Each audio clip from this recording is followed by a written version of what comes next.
Memang beberapa waktu belakangan rencana Presiden Prabowo untuk mengevakuasi total dihitung ada 1.000 ya, sempat disebutkan saat itu warga Gaza ke Indonesia menuai pro dan kontra. Mereka yang mendukung, nah ini pertimbangannya pertama ada alasan kemanusiaan karena rencana ini didasari semangat kemanusiaan menyelamatkan korban perang terutama anak-anak yatim, orang terluka dan mereka yang trauma agar bisa dirawat dan dipulihkan di tempat yang lain. Itu alasan pertama, Jessica. Nah ini pemirsa ada alasan lainnya yaitu terkait dengan bantuan medis dan psikologis yang mana Indonesia menawarkan perawatan medis dan psikososial bagi korban yang sangat dibutuhkan karena keterbatasan fasilitas kesehatan di Gaza akibat perang nih Iqbal dan pemirsa. Dan kemudian juga ditegaskan tadi kita sudah dengarkan pernyataan dari Presiden Prabowo ini bersifat sementara atau temporary, bukan relokasi permanen. Presiden Prabowo menegaskan bahwa evakuasi ini hanya sementara sampai kondisi di Gaza memungkinkan mereka untuk kembali. Inilah yang sebenarnya menuai skeptisisme dari masyarakat karena kita tidak bisa menjamin apakah mereka bisa kembali ke tanah airnya. Ini untuk meredam kekhawatiran soal pengosongan wilayah Palestina atau ethnic cleansing. Nah, sementara itu tentu ada yang menolak atau kontra. Pertimbangan yang pertama kekhawatiran soal pengosongan Gaza itu tadi karena beberapa ormas besar seperti Nahdlatul Ulama atau NU, kemudian Majelis Ulama Indonesia dan juga Muhammadiyah khawatir bahwa evakuasi ini bisa dimanfaatkan oleh Israel untuk mengosongkan Gaza dari warganya yang secara tidak langsung akhirnya nanti ujung-ujungnya bisa memperlemah posisi Palestina. Dan ini yang menjadi fokus dan banyak pembahasan sebetulnya Iqbal ya. Dan tidak hanya itu saja pemirsa, ini juga terkait dengan implikasi pada geopolitik. Karena ada ketakutan kalau Indonesia akan terjebak dalam narasi politik internasional yang lebih rumit. Kalaupun memang tujuannya kemanusiaan, tindakan ini bisa ditafsirkan berbeda oleh berbagai pihak nih pemirsa. Termasuk tadi sudah dibahas sedikit masalah logistik dan juga keamanan karena proses evakuasi dari zona perang ini tentunya sangat beresiko dan rumit secara diplomatik. Selain itu penempatan dan perawatan ribuan pengungsi juga membutuhkan infrastruktur, kemudian dana dan juga koordinasi yang matang untuk itu bisa terwujud. Dan selain itu masih ada yang lainnya ini terkait dengan isu domestik karena sebagian masyarakat Indonesia ini mempertanyakan sebetulnya apa yang menjadi prioritas pemerintah. Mengingat masih banyak masalah sosial di dalam negeri yang juga masih perlu perhatian dan juga solusinya. Jadi itu yang menjadi alasan kenapa sampai sekarang masih ramai diperbincangkan baik mereka yang mendukung maupun yang menolak. Dan untuk mengetahui lebih lanjut terkait dengan bagaimana tanggapan warga Gaza sendiri terkait dengan rencana evakuasi warga Gaza ke Indonesia harus dipertimbangkan tentunya dengan matang agar tidak malah jadi salah sasaran. Sejauh ini bagaimana tanggapan warga? Kita akan langsung membahasnya. Ini bergabung langsung dari Gaza Utara ya, Jessica, ada Ketua IMT Mercy ke-8 Dr. Tonggo Miti Francisca. Dr. Miti, selamat. Di sana jam berapa sekarang, dokter? Sekarang di sini jam 10.20, jam 10.30 10.30 ya. Sekarang berarti posisi Anda sedang berada di mana, dokter? di Beit Lahia, Gaza Utara, Mas. Di Gaza Utara. Kondisi di sana bagaimana? Berapa orang yang berangkat ke situ, teman-teman Mercy? Kita posisinya di sini sekarang berjumlah 6 orang, 5 medis, yang 1 liaison officer non medis. Jadi posisi kita di Wisma Yose Rizal sekitar 10 meter dari pintu masuk Rumah Sakit Indonesia. Oke dok, boleh digambarkan bagi pemirsa Metro TV terlebih dahulu dok, posisi Anda saat ini gambarannya seperti apa sih dok? Gambaran Gaza Utara maksudnya Mbak? Iya, kondisinya saat ini seperti apa? Oh iya, yang pasti suara bom masih sangat jelas terdengar. Bahkan kita barusan mendengar suara Apache ya. Saya kurang tahu, tapi kalau mereka sih kayaknya orang-orang Gaza saking sudah pahamnya mereka tahu oh ini Apache, ini tank, ini quadcopter, ini drone, ini dari F-35 saking mereka sudah sering dengar ya. Jadi kita memang sepertinya memang harus terbiasa untuk mendengar suara bom dari malam sampai pagi, sampai kemudian dari pagi sampai menjelang maghrib itu kayaknya harus terbiasa. Dan juga yang pasti cerita yang yang akan selalu berulang bahwa mereka saat ini ya memang kekurangan pangan, itu luar biasa sih sebenarnya. Itu yang paling terpenting. Bahkan terancam sampai wabah kelaparan ya dikhawatirkan dan itu sudah menuju ke arah sana. Apakah memang seperti itu dengan adanya blokade Israel terhadap bantuan kemanusiaan dari berbagai negara itu semakin mempersulit bagi warga Gaza untuk mendapatkan makanan di tengah konflik yang terus berlangsung? Baik Mas, jadi saya mau kasih gambaran. Bahkan rumah sakit Indonesia pun staf-staf dokternya itu mereka kekurangan makanan. Biasanya kan kalau memang di rumah sakit staf dan dokter-dokter di rumah sakit itu kan pasti akan mendapatkan makanan atau makanan pokok mereka adalah roti. Jadi kalaupun tidak seperti kita yang harus lengkap apa segala macam, ini roti, pabrik rotinya saja sudah tutup karena kekurangan pasokan tepung. Jadi bukan kekurangan, sudah tidak ada. Jadi untuk menjadi gambaran saja di Gaza City, jadi beberapa hari yang lalu kami pergi ke Gaza City. Di situ kami melihat dekat pantai, di situ kami melihat ada truk-truk kontainer yang besar pasca memberikan bantuan makanan macam-macam ya. Tidak hanya makanan, ada mungkin juga material atau apa. Dan itu sudah kosong dan itu mereka tidak bisa kembali lagi ke perbatasan. Itu biasanya ada sekitar 20 atau 30 kontainer yang sangat besar. Itu biasanya akan membawa bahan makanan atau pokoknya barang-barang logistik dari perbatasan.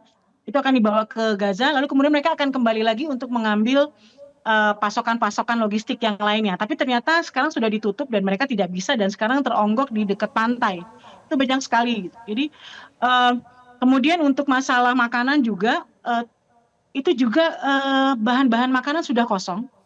Yang ada sekarang adalah stok-stok yang mungkin mereka sudah simpan beberapa waktu lalu pada saat blokade sempat dibuka. Lalu sekarang yang ada itu bahan-bahan stok yang kaleng berupa makanan-makanan kaleng. Dan yang pasti mau saya kasih tahu, telur saja satu butirnya sudah 55.000 satu butir.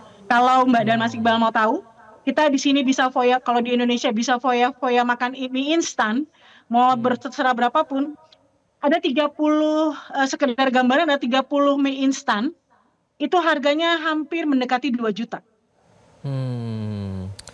Dalam kondisi seperti itu ya mereka harus menghadapi harga-harga makanan yang naik. Jadi saya tidak bisa membayangkan. Dokter, nanti kita akan kembali ya, kita harus jeda terlebih dahulu, kita berdoa semoga sinyal ini bisa tetap bertahan. Saya tidak bisa membayangkan dalam keadaan seperti itu. Nanti kita akan kembali pemirsa.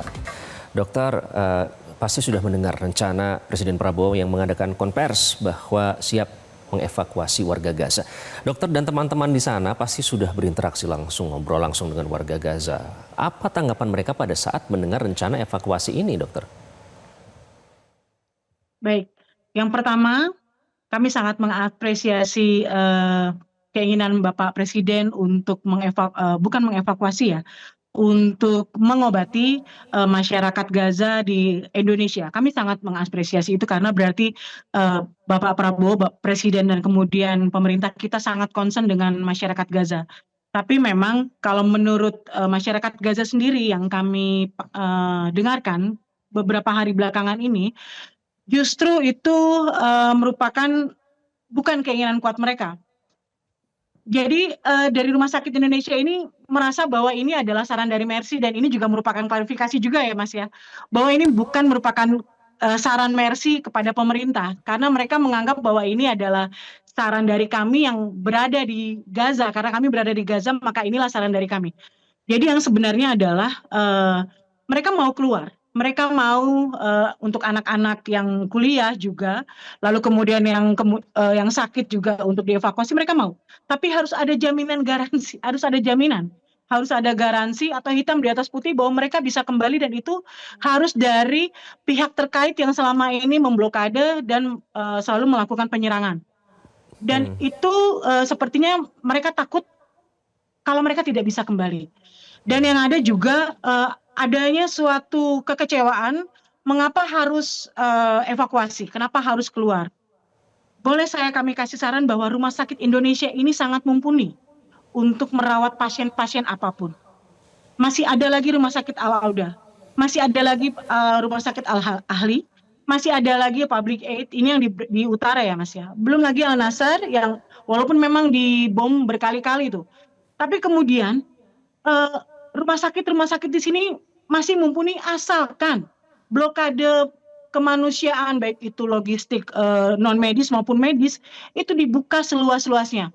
Dibuka seluas-luasnya juga untuk tim-tim medis dan non medis internasional yang memang bermaksud untuk menolong masyarakat Gaza yang tertimpa menjadi korban selama ini. itu dibuka seluas-luasnya. Atau kalau memang ada kapal bantuan untuk pengobatan, silahkan ditaruh di situ. Jadi itu sebenarnya sudah merupakan jawaban. Dan kemudian yang pasti paling pokok adalah menghentikan serangan yang Ya. selalu setiap hari, setiap waktu yang selalu dialami oleh masyarakat Gaza.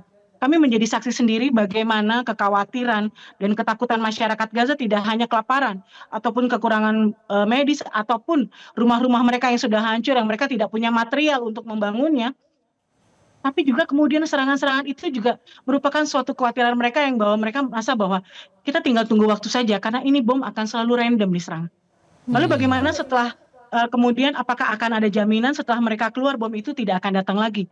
Itu sebenarnya yang diinginkan mereka dan kami merasa bahwa memang perlunya dunia internasional eh, memberikan dua hal ini.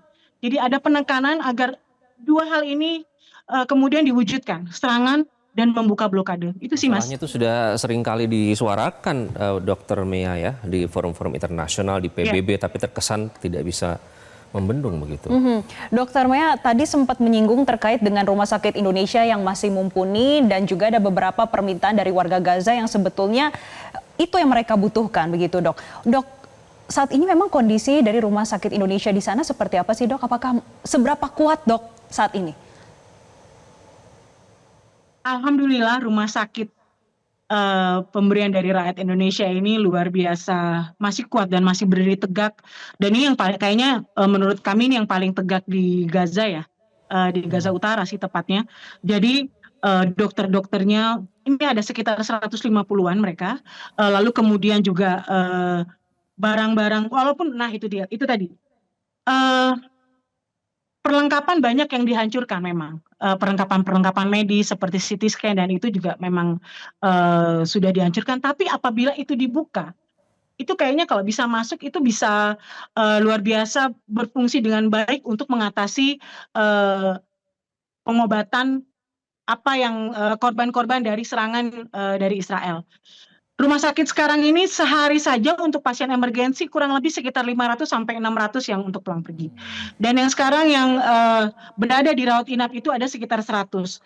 Memang saat ini kami memang sedang ada program membangun kembali rumah sakit yang memang pada saat serangan yang berlangsung sejak 18 Maret itu kita hentikan karena kalau di bagian luar ya, karena memang satu, kekurangan bahan materialnya itu kosong dan harga sangat sudah tidak bisa apa namanya logis lagi dengan harga yang sangat berpuluh-puluh kali lipat.